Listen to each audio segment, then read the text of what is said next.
Well, hello everyone. Welcome back to my channel. I'm Kathy, and you're with Kathy and Harley today.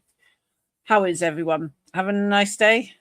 I'm feeling better than I did yesterday, but for how long? I don't know. I wanted to cover this one yesterday, but as you all know from my short video, I wasn't really feeling that well to do it. So I'm doing it today. I'm still having problems with the backdrops behind me, making me disappear if I move one way or another way and blah, blah, blah. So um, I will say this comes with a disclaimer. So if anyone's a bit to gory, not so much gory details, but the intent of the investigations, because it does include a premeditated murder, even though luckily the investigators got there first. All I can say is on the story, I've got some drawings to show you, I've got the video to go through, and I'll try and break the case down a little bit. But the guy, or the lad, I should say, that they were stalking at school, because that's what I call it, stalking. How must he be feeling? Knowing that someone was plotting a murder on him. I can't imagine what his mental health must be like at the moment, knowing that two girls were plotting their murder. And you can tell how young and childish and immature these girls are, is the way they're acting in the back of a police car. Um, they didn't realize everything's recorded when you sit in the back of a police car. And thankfully, they did. I don't know what their defense lawyers are gonna think about this case when they got to try and defend the students and what they're saying in the back of the car. But I should imagine their play on the mental health side of things. The video I've got, I haven't watched all of it. I've only watched some of it. So we will see what happens. But I'm wondering if the prosecutors, not prosecutors, the lawyers, or I can never think of the right name for them. So my cat just walks past the screen. I should imagine they'll try and get a plea deal out of it. But with what they're being charged with, there's like 5 or 6 different counts, and I should imagine they get put away for quite a few years. I think Isabelle is probably going to have some form of mental health issues. Not saying that she's making it up, because she may not realize she's actually got mental health issues, but there is some background stuff to that. So it all started in January this year. Authorities in Seminole County in Florida said 2 teenage students planned a minute. Seminole, County, Florida said 2 teenage students at Lake Brantley High School were just stopped before carrying out a planned murder on campus. According to investigators, 15-year-old Isabelle Valdez and 14-year-old Lois Lippert spent months preparing the attack, which allegedly involved stalking a male classmate, gathering weapons, supplies, discussing ritualistic killings, tied to Adam Lanza, who ambushed the school, and she was, infatuated with him. The plot investigation began after anonymous tip-off warned the school officials that a student planned to kill another student the following day, on the morning of the 23rd of January 2026. School administrators and law enforcement intervened before the alleged attack could occur. Just thankfully they did, because can you just imagine if they did actually succeed in doing what they wanted to do? The investigators recovered a knife, gloves, trash bags, flowers, cigarettes, handwritten notes, and drawings allegedly connected to the planned killing. Court records later revealed investigators believe the attack was highly organized and premeditated. It was apparently it was planned 3 months before January, so probably November time, end of October time, they had been planning this. And the intended victim had been followed for several months. Valdez believed killing would create a blood bond capable of reviving the Sandy Hook shooter, Adam Lanza. Authorities also alleged the two girls discussed the plan through Discord messages and laughed about the case after their arrest while being transported in the patrol vehicle. Both girls were charged as adults in the Seymour County with attempted premeditated first-degree murder and related felony charges.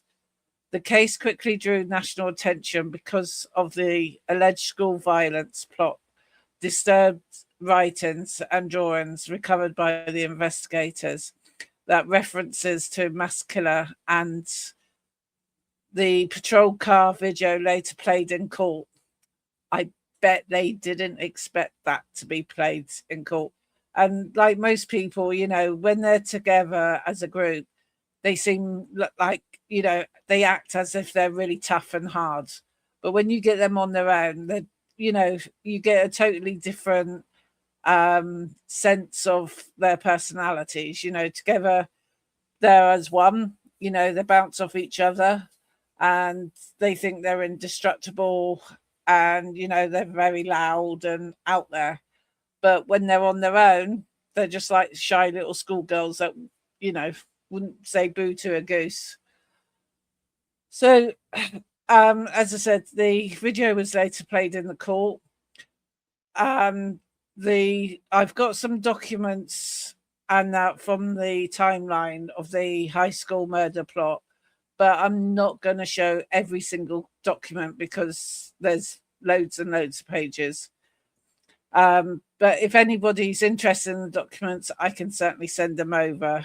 And I would say you could email me, but my banner's not going across the bottom. So my email is truecrimefiles2026@gmail.com, but I will sort the banner out shortly. So the where was I? The investigation, including the planning, allegations, law enforcement response, and court proceedings, evidence releases, and the jail communications connected to the case. So they've been interested. A source said Isabelle Valdez has developed an interest in school shootings and school shooters while she was in middle school. Mental health counselor Heather Marie Graves later documented that Valdez said she became first fascinated with the school shootings around 6th or 7th grade, after researching them on her phone. Lois Lippert later stated Valdez had been interested in school shooters and the Adam Lanza for the years before the January 2026 incident. Valdez later statements connected to her fixation on Adam Lanza to be a belief that a killing and blood ritual will create a supernatural connection between them. On September 2025, Valdez began focusing on a male at the Lake Brantley High School student she believed to resemble Adam Lanza. A source over the following months said she followed him around the campus, learned his schedule, watched where he went in between classes, and identified times and locations where he could be isolated. That, the level in the planning of this is absolutely terrible. Valdez secretly photographed him using her phone and a black digital camera. She shared photos of him with others, including Lois. The records state that the photos were also connected to social media activity, including TikTok posts with the Sandy Hook related captions. The target students' movements, bathroom use, and class schedule became part of the planning. Late late October 2025, Valdez later placed the beginning of the murder plan at about 3 months before the January the 23rd incident. She said she initially tried to resist the thoughts and told herself to stop, and struggled with the urge for several weeks. The plan centered on the student she believed to resemble Adam Lanza. Valdez believed killing the student, then killing herself, would create a blood bond and allow Adam Lanza to return or to communicate with her in the afterlife. She described hearing voices connected to the plan. The plan developed into a school attack involving lowering the target into a bathroom, stabbing him, or cutting his throat using a towel to muffle the sound, performing the blood ritual, taking photographs, leaving flowers, even smoking a cigarette afterwards, and possibly killing herself if she was not arrested. So, that is, well, how bad is that? I hate to think what the parents think. Lois, what she said in the back of the police car, saying her mum will hire a private lawyer and everything else. She has. So obviously, money goes where money goes, and Lois even says in the back of the police car that she'll get less sentence than Isabelle, because Isabelle only went. Isabelle was the main masterpiece in this. She's like the main chef, and Lewis was what I call her shoe chef. Try and say that with dyslexia. Right. So I'll play. I'll show you the photos, the drawings first, and then we'll get on to the video. Share screen. Oops, that's not the drawings. So this was the letter that she'd wrote to her mum, which I believe on the video I'm going to show you, they're going to read that out. So I'm not going to attempt to read this because the handwriting isn't very clever on this. So that will be I'm pretty sure it'll be read out. If not, I will go over it again. So this was all the drawings that Lois did.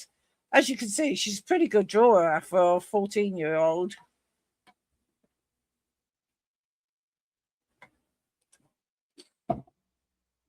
So I'll just slowly go through them. That one's a bit more harder to work out.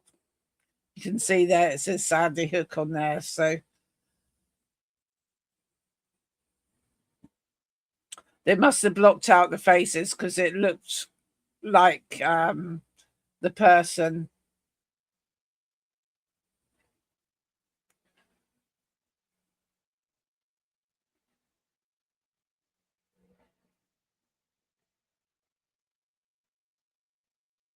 Drawing the faces of all the people that did crime before. No, don't hold it in. Weird Chan. Make America High Again. Don't know what this means.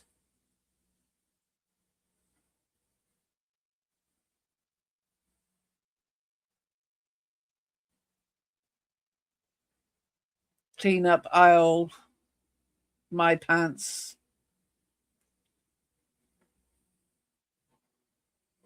Give me an idea, but no, you. Lanza, kids, I wanna draw girls. So, I mean, the drawings are pretty good. I could never draw like that.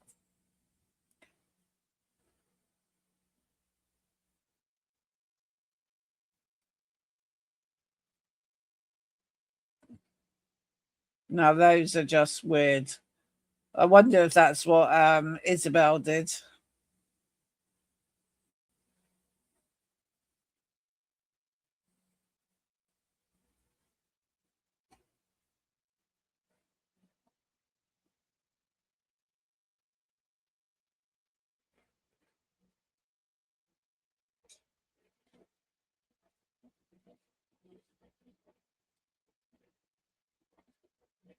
It just goes through what was going through their minds.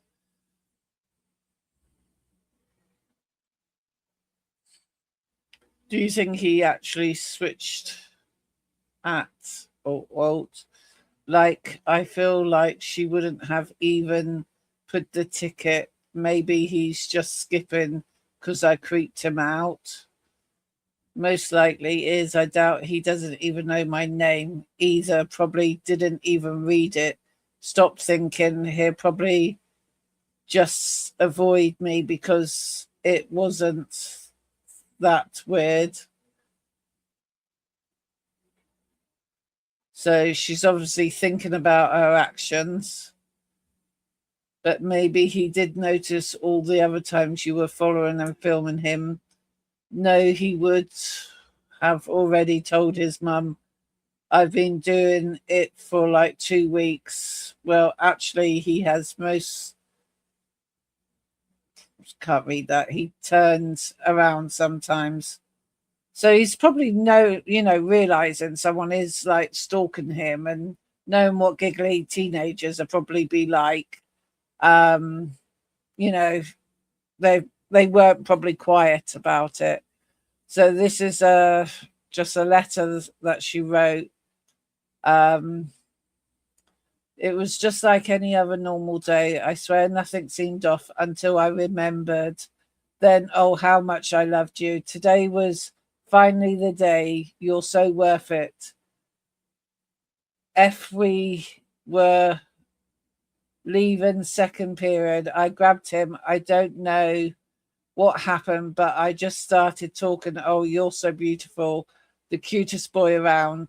I loved him very clearly, all dearly. I would ruin my life for him, and that's not very much what I was able to get my hands on some chloroform. It knocked him out cold. It was absolutely perfect. I was ready like the depth that oh, I don't know what that is. He So yeah, so just really weird. Can you smile for the camera? This is like the illusion that she wanted to happen that was playing in her head.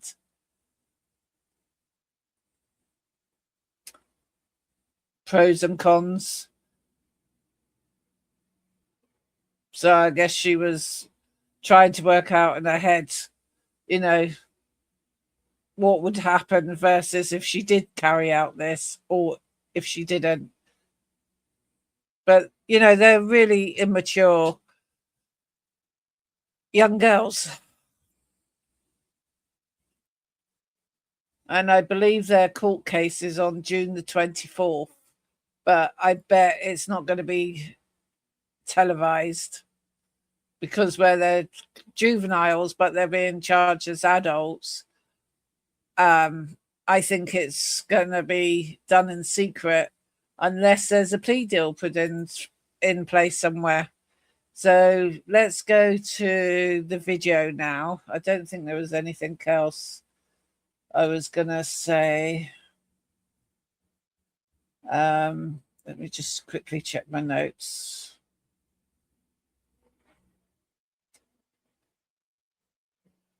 No, but the stuff they put in the backpack. Where's my other notes?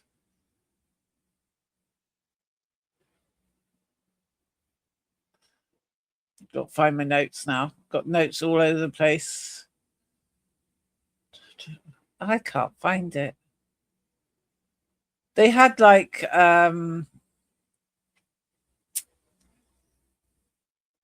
what did they have? Where's the police report, juvenile intake, order transfer, demand for discovery? What was that one? Sorry about this, guys. I thought I had a list.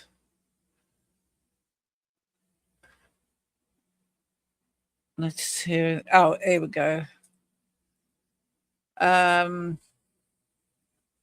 that's not it. I thought that was it then, because it said I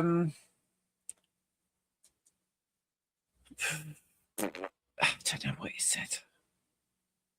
So they had a search warrant for digital devices, intake sheets, police reports. See that says on there what they had.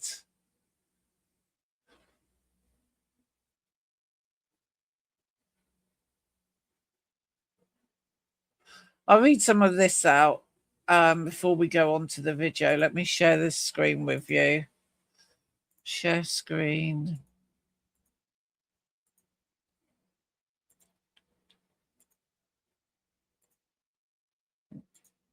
When I can find it on here. Oh, don't you just love it when it doesn't work for you? That's the one. Just check you can see it. Not that you'll probably be able to read it, but I'll try and read it for you. I've got to close some of these tabs down. So here we no, let's close the tabs down that I don't need. I've got about 15 tabs. Here we go. So I'm not going to read all of this because it is several pages long. That was just to say about when they go into the school.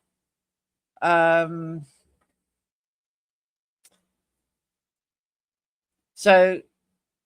on the 1st of January 2020, the 23rd of January, I forgot, Americans put their dates different to us. Special Agent Erin, Special Agent Drew conducted an in-person interview, identified ourselves by name. I advised Valdez of her Miranda rights and asked her if she understood each right, which she stated she did. I asked Valdez if she would be willing to speak to me, and she stated yes. I asked Valdez to explain to me what happened since the last time I spoke with her at home, just the day before this. Valdez stated that after I left her home, she was perfectly fine. It should be noted that Agent Euler and I went to Valdez's home to have consent forms signed for her cell phone regarding her involvement in the swatting investigations. Valdez stated later in the afternoon that she had only started thinking about it and decided she needs to do it now. I asked her what she meant, and she said, "Do it now." Valdez said the plan with redacted and everything. Valdez stated she planned to wait for him in front of the building 6, the boys' bathroom. Valdez said when redacted came in, she would grab him, push him up against the big stool. Valdez stated she was going to go to the bathroom early to prepare and set it all up. Valdez stated she brought in a trash bag, flowers, everything. Valdez said she was going to take the redacted to the bathroom and ultimately stab him or slice his throat because she wanted to do it for Lanza. Just trying to see if they said what it was she brought in, because it was like flowers and a knife and all sorts of things. Then she wrote a letter as well that was found in a backpack saying, "Dear Mama and Papa, I'm sorry for what I'm going to do. Hopefully you will find this paper. I want you guys to know none of this is your fault or anyone else's in that matter. For myself and Adam Lanza, they told me that Adam would come back to speak to me if I did it for him. Adam Lanza wanted it. I think it's fair and beautiful scene of devotion on my behalf. I love Adam Lanza, and we were soulmates, just waiting to be reunited once more. I wanted to give you guys the know that you were the most perfect parents ever. I'm sorry I was never could not be a better child. I know there has been something wrong with me since I was a little kid. I just never showed it, and I'm sorry. I was never really shy. I just hated people and was aware of how disgusting everyone is. Being forced to talk was torture. Pretended to be a socialite to just make you guys happy because I love seeing you guys happy. It is one of the only things that made me happy. Over the years, I've just lost control over myself and my emotions whenever I told someone I hated you guys. It was a pure lie. I am so sorry for hurting you, and I deserve what's coming for me, as I'm also disgusting, cruel, and useless.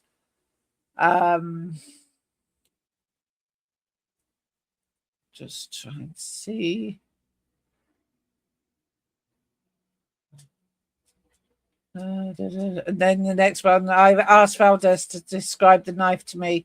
She stated it was a regular kitchen knife. Valdez went on to say she had been sharpening the knife. Valdez said the entire knife was silver. I asked her how big was the knife. Valdez stated it was about 12 inches. I asked her how she sharpened the knife. Valdez said she tried to saw it back and forth on the toilet seat to sharpen the teeth. When I asked her what time she'd sharpened the knife, Valdez said it was approximately 7:15 in the morning. God, they go to school dead early. Our kids here in the UK don't start school till 9 o'clock. So there's they say after Jimmy's phone, they're saying that Isabelle is Jimmy. There's rumors that Isabelle is trans. I don't know. That's just part of her mental health ego to say that. But if she continues saying she's trans and she gets sent to a man's prison, but it seems to be that Lois is putting everything on to Isabelle. But Isabel's the main person in this, there's no denying that. I think Lois only went along really for the joyride of it.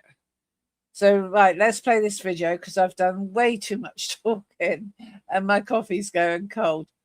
Oh, let's sort out this banner. So if anyone wants to email me, there we go. And also, if you fancy buying me a cup of coffee, I never say no to coffee. And if you could like, share, and subscribe to my channel, I'd really also appreciate that. So I'll go through this with you. Headphones on. A Florida high schooler accused of plotting to kill her classmate is now begging the judge for freedom after she was seen being cuffed right on campus and laughing about it in the back seat of a squad car. Are we going to be in the same one? Yeah.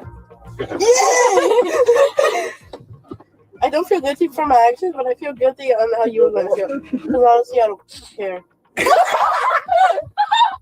We have the letter this 15-year-old student wrote to the court revealing new details about her alleged troubled past and the online community that she claims was the master manipulator behind it all. We're on the case presented by Law and Crime. I'm Chris Stewart. Before he gets into it, ouch. I don't think personally the judge is going to take a lot of heed to the letter because of the seriousness of the crimes that could have happened. And then you imagine if she did do what she wanted to do and say got away with it, no one sort of like put her up for it or ever get found out. She might have gone on to another school shooter. There's no way to tell how this person's mind works, but hopefully, she's going to start getting some treatment for mental health and she'll have a better outlook on life. Please also go to Law and Crime on the Case YouTube Hey guys, page. real quick, before we get into this episode of On the Case, I want to tell you about this app, Upside. It gets you cash back on Almonte Springs, Florida, are now sitting in a jail cell accused of attempting to kill one of their classmates in a brutal fashion. But according to police and the alleged drawings and writings from the defendants, this deadly plot wasn't something based on bullying or jealousy towards the alleged victim. In fact, the evidence reveals something much, much darker: a romantic fantasy, a ritual sacrifice, and an infatuation with one of the deadliest mass shooters in American history. Now, one of these accused students is changing her tune as she spends her time behind bars awaiting trial. A 3-page letter with the subject line, "Attention Judge Chase," addressed to Seminole County Circuit Judge Melanie Chase, who is presiding over this case. Inside the envelope, we see a completely different side to this student, and we also learn more about what allegedly influenced her to make this horrific, life-changing decision. We're going to look at this letter from start to finish in just a few moments, but you need to understand just how serious this alleged murder plot was, how shocking it was, and their initial attitudes caught on camera by law enforcement. It is one that shocked the country. This all begins on January 22nd of this year, when Lake Brantley High School received an anonymous tip from a student at around 11:30 at night. That student said that another student, who went by the name Jimmy, was planning to kill a classmate the next day on January 23rd. Through the investigation, police say that the person named Jimmy from the tip was positively identified as Isabelle Valdez, who, according to officers, was already being investigated for swatting calls made to another student on 3 different occasions in January, including the day the tip came in. The next morning, January 23rd, officers asked school personnel to pull Valdez, along with her best friend, 14-year-old Lois Lippert, out of their classes to conduct interviews. And here's where this story takes a disturbing twist, detailed directly from the incident report. Quote, Yeah, so the letter that he's on about, Valdez wrote a handwritten letter to the judge asking for sympathy. In the letter, she apologized and blamed the internet exposure, online communities, grooming, bullying, depression, and the true crime community for influencing her thinking. Valdez wrote that the internet made her a horrible person. She said isolation from the internet, while drained, has changed her perspective. Public coverage stated the letter described as depression, bullying, suicidal thoughts, online grooming, and a request to return home to her parents. So she's obviously not liking it very much where she is. And that's understandable because it is a big change for them. You know, they're locked up, 23 hours a day, is it? Or something like that. Get let out for 2.5 hours, fresh air breaks. So, we shall see what happens to her. When Valdez was asked if she thought about hurting herself or someone else, Valdez paused and said, yes. Valdez said that she had a letter to give her parents after she was going to carry out her plan. She was asked how she would hurt the alleged victim. Right. Valdez stated she had a knife, gloves, trash bags, and wipes in her backpack.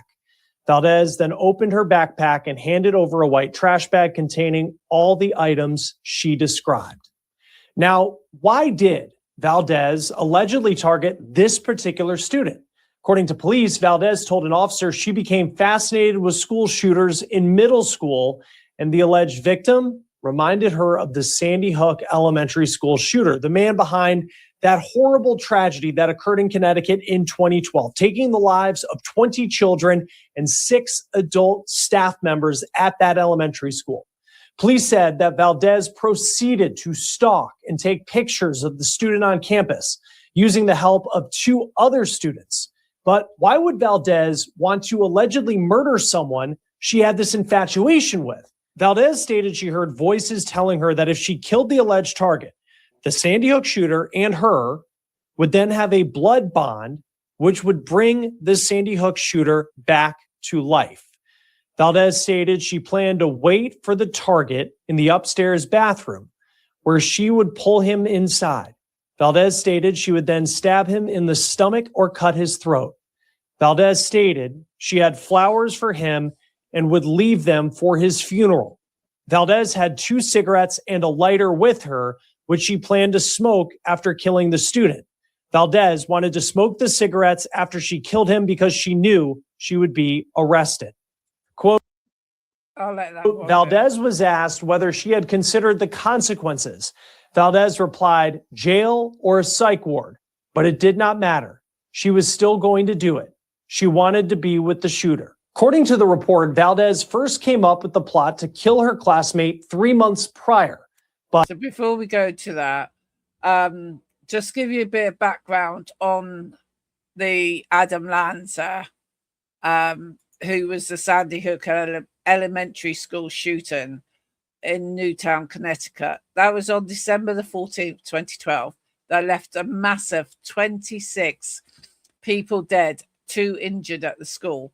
After murdering his mother at their home, Adam Lanza fatally shot 20 children and 6 adults at Sandy Hook Elementary School before taking his own life. It was one of the deadliest school shootings in the US history. So that's just how bad she felt she needed to bond with this Adam Lanza in the afterlife. How was her best friend, Lois Lippert, allegedly involved?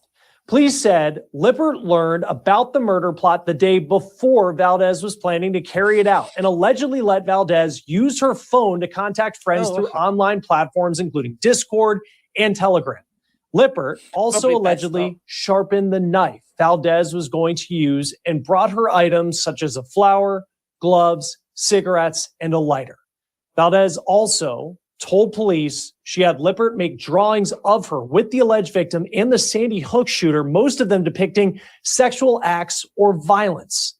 Now, at this point, the officers have heard enough about both Valdez and Lippert's alleged involvement in this plot, and both of them are taken into custody on attempted murder charges.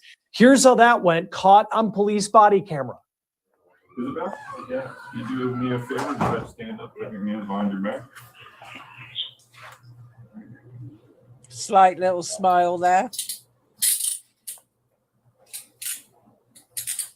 No sadness. Just gonna tighten these just a little bit, okay? Don't move. You start twisting your hands, they'll get real tight on you. Okay, so just leave your hands to yourself. You all right? Yeah. You need me to loosen a little? Which one? No, it's okay. It's just I got like stabbed in the back of the thing.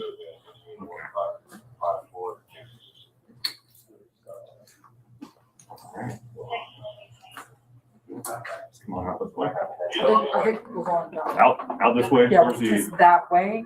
It gets you out to the. Okay, so we're waiting for the other. I'm just gonna bring them both at the same time. Have they explained what's going on? He's coming. The other way. Have they explained to you? So unfortunately, you are under arrest. You're being charged with attempted first-degree murder. Okay? And that's premeditated. You're gonna be transported to the jail, and then you'll be able to get in contact with your parents here, okay? But we are gonna call your parents to let them know what's going on, okay? Her stuff's evidence. Okay, so let's take. We're gonna head out. Yeah, but we're just. All right, we're going for looking at the same time. You're gonna do the same time? Are they different cars or same car? Same car. Okay. And thankfully, they chose the same car. Lois, you wanna stand up? Place your hands behind your back. So you notice their demeanor, they're not as big as what they were portraying in the police car.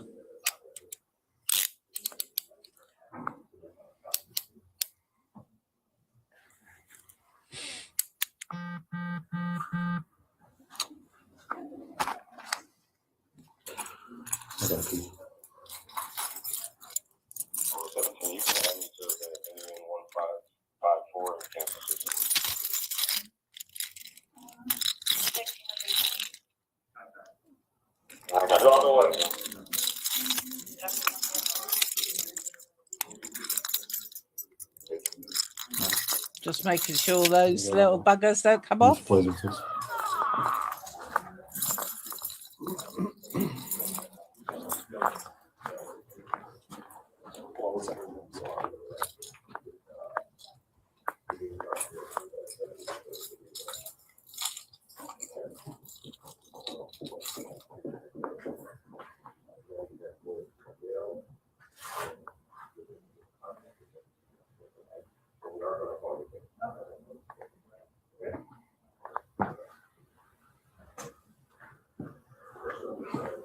Have they talked to you about why you were arrested?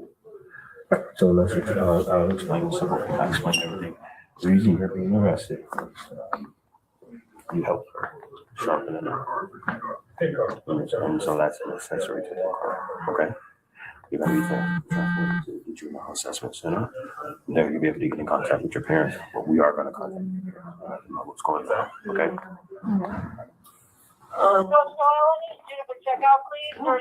So at this point, Lois is probably thinking, oh, I'm only going to be charged with sharpening a knife.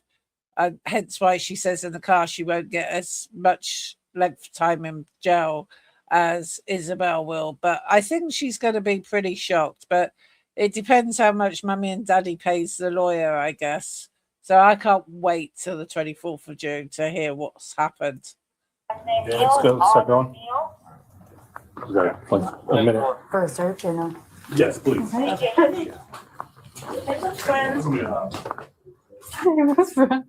We're gonna kiss them? Yes. Now, if you didn't think the students' reactions appeared nonchalant enough, their alleged lack of remorse continues in the back of the squad car on their way to jail. All right. Have a seat, please. Are we gonna be in the same one? What do you mean, same one? Same jail? Yeah. Go ahead.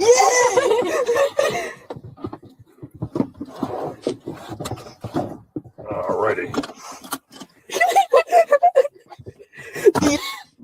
Wait, they went through his phone? No, they're going to go to his phone. Oh my god. Yeah. Why are you touching me with your butt? You can see they weren't Such laughing a when they bonding were in the experience. school I office. love this. But yeah, I think in my dreams he told me that he wanted me to kill him. So I think it's only fair, you know. Yeah. Oh my god, I almost laughed and I almost peed myself. Not a school shooting, at least. We'd be in prison for life. Yeah. Well, how long are we gonna get? I'm probably not gonna get that much time. I mean, I gotta I get like my touched the knife for a fucking few seconds, yo. Yeah, I'm not guilty for my actions, but no, I was like, I don't feel guilty for my actions, but I feel guilty on how you were gonna feel. Because honestly, I don't care. Dude, I was gonna do my makeup this morning for the mugshot, but I couldn't find anything. I'm glad I don't actually look too bad today. I look horrible. It's And, over. and don't worry, you don't need to, don't worry, you're the butch. It doesn't matter if you look bad. Hey, at least they were gonna see me some way or another in the mugshot. Dude, I thought I was gonna get sent to psych ward. That's why I was so excited about everything. I think I would be so jolly if I was going to jail. Yeah, I was kind of assuming they were wording it like you were gonna go to psych ward. I know. But I should have told them all the, okay, so I was there and then they were asking me about the swatting incident that happened. And, I started crying because I thought she was gonna feel bad, and send me to the psych ward because I was like, I thought about hurting someone. Yeah, I thought about hurting this boy. And then they saw through my so. But I did write a note to my parents. Did they you write one? I didn't get it You right. should have asked. They said they'd be able to contact my parents when we get there. Me too. I haven't talked to my parents yet. I don't even know if my parents know what's going on. They don't. They haven't called mine either. My mom's gonna be yelling at me through the phone. What are you gonna do? Why are you trying to kill a kid? I think my mom's gonna be okay. Yeah. Loki, she's probably when they asked me like, do you really want to lie? Would your parents really want you lying for Jamie? Like, yeah, they would. Yeah. Dude, they made me swear to tell the truth. Hey, Lois. Let me out. Let me out. I'm myself.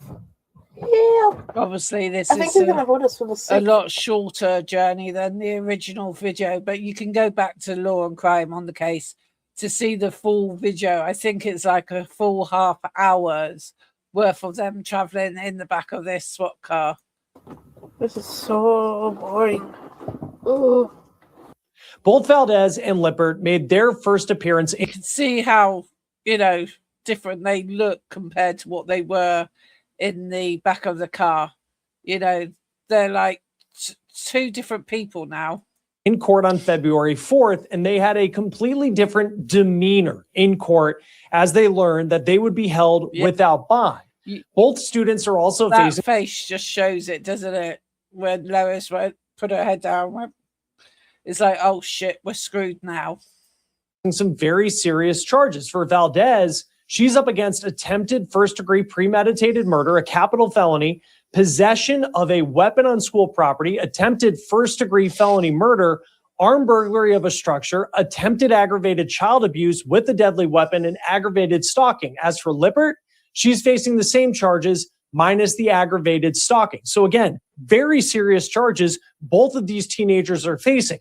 Both have pleaded not guilty. So Lois thought she was going to get a lot less because she sort of like said, I only did the drawings and sharpening the knife. So she presumed she would not get charged with first degree murder, but she is being charged exactly the same stuff except for the weapon and that, because obviously she didn't have a weapon on her. So I can see there's probably going to be a plea deal done, maybe not go to trial, but we will see. Lippert is due back in court for a status conference on June 24th. Now, as for Valdez, she's expected back in court on May 27th, and she submitted a letter to the judge ahead of that upcoming hearing. Now that you've seen, haven't seen her court one, just how casual this entire situation appeared to be for Valdez, it does also appear the tables have turned 4 months later. This handwritten letter is dated May 13th, 2026, and it is sent from the John E. Polk Correctional Facility. This is what it says, quote, "Dear Judge Chase, first of all, I want to say that I'm very remorseful for my actions. Being away from everything, isolated from people, the internet, just everything has changed my perspective on life. Growing up, I was exposed to the internet at a very young age, and all that was bad stemmed from it. The internet made me a horrible, horrible person. I was groomed and assaulted multiple times growing up by people my own age and people older than me. I've always denied anything happening because I felt like expressing this to anyone made me weak. Sometimes I still do. My own parents don't even know about it. I was also bullied growing up, very severely, that I had been suicidal since the age of 7. I never expressed this feeling because I felt like others would not take me seriously since I was so young. I spoke out on the bullying, but no one really paid attention to what I ever said, even if my parents spoke out. My parents and my family tried to help me growing up, but I never really accepted it for some reason. I don't know why, but I thought they were also against me. I wanted help, but I wouldn't accept it when it came. Later on, this just changed into thoughts of I can never be loved. My parents tried their hardest, and they wanted to give me a better life than they had. They're still trying their hardest, trying to get me home. Around the age of 10, I found joy in hurting those that hurt me, which I don't anymore. And around 12, I just enjoyed hurting others. But also around 12, I fell into a very, very deep depression. Now, I want to take a moment to break away from this letter because we actually have the letter that Valdez allegedly wrote her parents around the time of her murder plot, and it carries similar themes surrounding her parents. It reads, in part, quote, "I wanted you guys to know that you were the most perfect parents ever. I'm sorry I could not be a better child. I know that there has been something wrong with me since I was a little kid. I just never showed it, and I'm sorry. I was never really shy. I just hated people, and I was aware of how disgusting everyone is. Being forced to talk was torture. I pretended to be a socialite to make you guys happy because I loved seeing you guys happy. It was one of the only things that made me happy. Over the years, I've just lost control over myself and my emotions whenever I told someone I hated you guys. It was a pure lie. I'm sorry for overhurting you, and I deserve what's coming for me, as I am also disgusting, cruel, and useless, end quote. Now, it's unclear if she genuinely feels deep love or feels the remorse towards her family surrounding this entire situation, but it could come up in court as a sign Valdez could possibly be rehabilitated. I also just tried searching just now to see if I could find the details from the 27th of May a few days ago, but I can't see anything yet, so I guess it might be a bit early yet. Or it could just be that she wanted to keep her story straight. So let's continue with this latest letter that she wrote to the judge. It goes on to say, quote, I felt like there was nothing left for me anymore. I refused anyone's attempts to help me. One day I decided to speak out and was Baker acted for suicidal reasons in 2024. I found it more of a joke and not serious since I had felt like this before. But I found out others did not. Honestly, I felt like this was the first time I had felt that someone took me seriously. I was extremely grateful for this and I started changing. But in 2025, something happened. I just relapsed into the person I used to be. Around the same time, I had met Lois Lippert, my co-defendant, and we both got worse together. I ask and pray that you have sympathy and compassion on her. In 2022, 2023, I joined this group called TCC, which stands for True Crime Community, which had also affected me greatly. This group, they all promoted violence. I felt seen there, but in reality, it was deteriorating me. I got groomed in this community, further into believing that violence was good. The people that were my so-called friends only ever wanted me to harm myself or others. I had met one person in particular that liked to cause me stress and damage. He was responsible for an incident at my school. When me and Lois said we used to joke about me killing, and the name's been redacted, and since we were both in such horrible mental states, we thought it was okay. Now to explain about Redacted, who is the alleged victim in this story, I used to like him a lot because he reminded me of a shooter I liked. And then in parentheses, she says, which I no longer do. So before we continue, we did a bit of research into this true crime community that Valdez is allegedly talking about. According to the national security analysis nonprofit CNA, the true crime community is an internet subculture characterized by fascination with high-profile mass killers, especially mass shooters and school shooters. It is strong. Well, I didn't expect that. This is why I should watch a whole video before I do it myself. Because when I read True Crime Community, I thought she meant like us lot on YouTube, you know, the true crime people on the internet. I didn't know it is an actual community of bad people.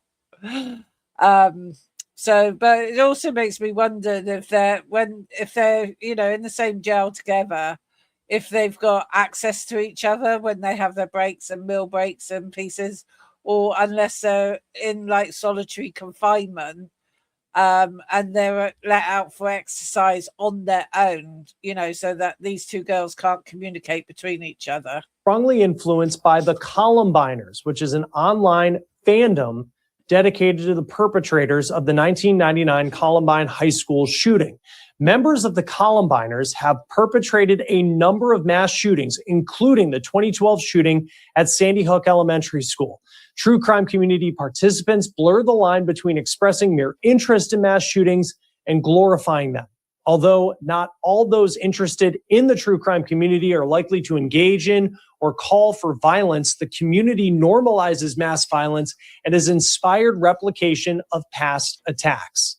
And who are these groups targeting? Well, the CNA goes on to say, quote, the more extreme and violent subsets of the TCC often extract young people with unmet social or emotional needs, especially those experiencing social isolation, bullying, or mental health challenges. The TCC appeals to users in two key ways: an emotional appeal, i.e. a sense of correctedness and status within community, and an aesthetic appeal, i.e. involvement in something that feels edgy or cool. It's also worth noting that Valdez also brought up the TCC while in the back of the squad car with Lippert. Dude, we're supposed to spread our story around the TCC, though. Hey, these are two stupid from Florida that couldn't. No, do not put me in it. This was out. It did not work. You help me get materials. Now, we don't know for sure if Valdez was actually groomed or manipulated by her online activity, and evidence is going to have to present itself in the form of psychological evaluations or other means throughout the legal process. But it is important to note that these types of communities, for as disturbing as they are, exist, and they sound like a huge problem. But I want to continue with the final page of this letter, where Valdez continues to talk about the student victim who she allegedly targeted. I have multiple forms of anxiety, so I never spoke to him in fear of being rejected. So I started following him around, which I am deeply sorry about now. When I was detained, I started acting recklessly and edgy. I made everything sound worse than it was because I wanted help. I wanted to paint myself as more insane so I could be sent to some place where I could get help. But obviously it didn't work. As I've been here, I've been thinking about my life and my choices, and I please beg and ask you to please have some sympathy on me, for as I want to change, and I'm changing as a person, I'm not the same girl I was those 3 months ago, end quote. So the judge is going to have to decide what role, if any, this letter could play in Valdez's case moving forward. And we are hoping to get a better idea on what her case will look like going forward when Valdez appears in court on Wednesday. So we'll keep a close eye on that and give you the latest details when they come in. That will do it for this episode of On the Case, presented by Law and Crime. Subscribe to us on YouTube and Spotify. Well, I got you here. Let me quickly check if I can find it rather than having to do a part 2. So, Law and Crime. And then I've got to do my din-dins 2 days ago. I think that's just the one I just done. Yeah, so there isn't an update on that one. It's just the same one as what I've just shown you. So thank you all for watching, and I hope I didn't bore you too much with the reading at the beginning. But I am trying. I'm trying to do my best and trying not to let this nasty dyslexia to get in my way. So till the next one. And I'm glad I'm a lot better today as well. My shoulder and neck's not hurting me today. Let's turn this light off. Ready. So, you know, I'm feeling a lot better today, which is really good considering I had a crap night's sleep last night. So yeah, so see you on the next ones. Please remember to like, subscribe and share. Thank you.